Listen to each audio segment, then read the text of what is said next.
शक्ति हमें दो दयानिधि, कर्तव्य मार्ग पर डट जाए।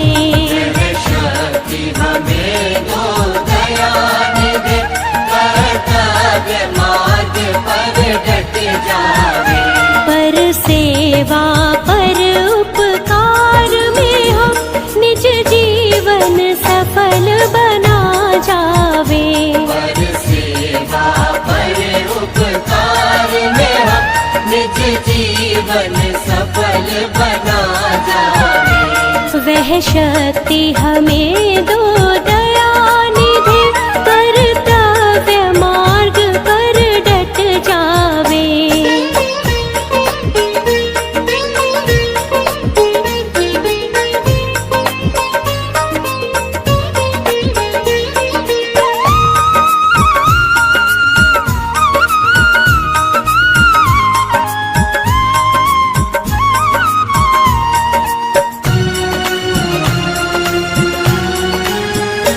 हम दीन दुखी विकलांगों के सेवक बन के संताप हरे।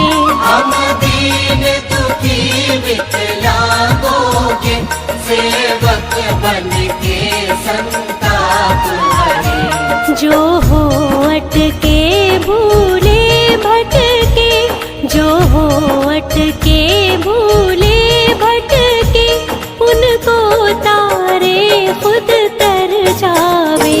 वह शक्ति हमें दो दयानिधि, कर्तव्य मार्ग पर डट जावे। वह शक्ति हमें दो दयानिधि, कर्तव्य मार्ग पर डट जाए।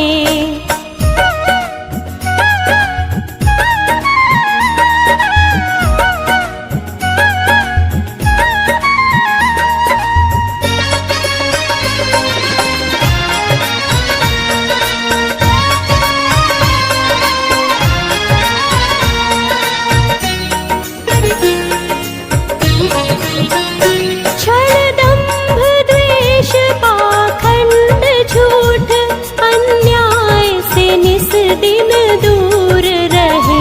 छल दंभ द्वेष पाखंड झूठ, अन्याय से निस दिन दूर रहे। जीवन हो शुद्ध सरल अपना, जीवन हो शुद्ध सरल अपना, शुचि प्रेम सुधा नित बरसावे।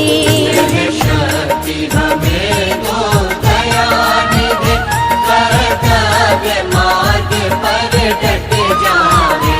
वह शक्ति हमें दो दयानिधि, कर्तव्य मार्ग पर डट जाए।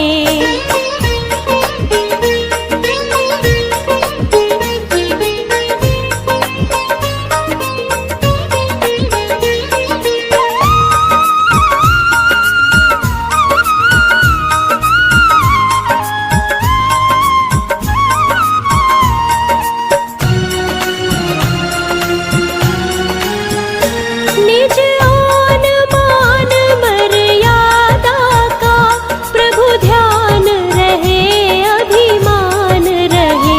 निज आन मान मर्यादा का प्रभु ध्यान रहे, अभिमान रहे। जिस देश जाति में जन्म लिया, जिस देश जाति में जन्म लिया, बलिदान उसी पर हो जावे। वह शक्ति हमें दो दयानिधि, कर्तव्य मार्ग पर डट जावे। पर सेवा पर उपकार में हम निज जीवन सफल बना जावे। पर सेवा पर उपकार में हम निज जीवन सफल बना जावे। वह शक्ति हमें दो दयानिधि, कर्तव्य मार्ग पर डट जावे। वह शक्ति हमें दो दया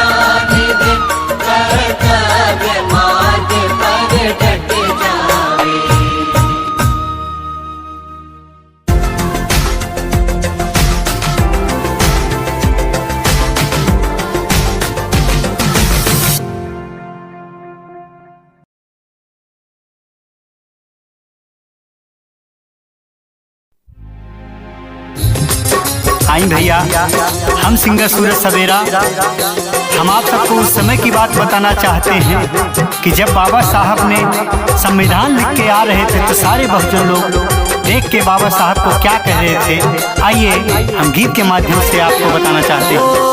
जरा देर ठहरो भी, जरा देर ठहरो भी, तमन्ना यही है, अभी हमने जी भर के देखा नहीं है, अभी हमने जी भर के देखा नहीं है।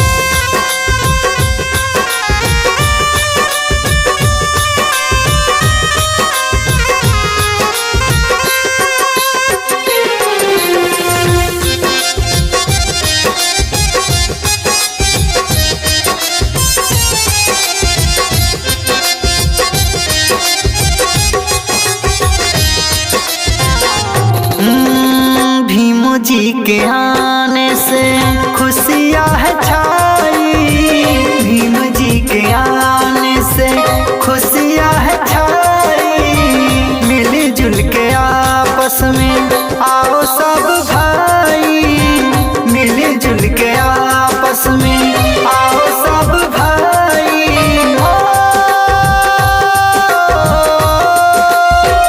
अपने मिशन को, अपने मिशन को भुलाना नहीं है, अभी हमने जी भर के देखा नहीं है।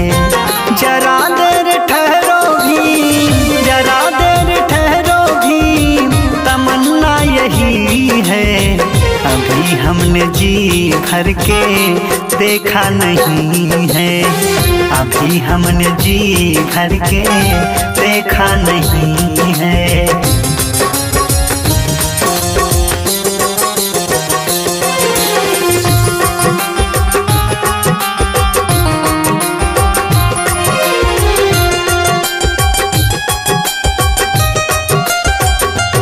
ओ माता भीमबाई के आँखों के तारे, माता भीमबाई के आँखों के तारे, रामू जी राव के प्यारे दुलारे, रामू जी राव के प्यारे दुलारे।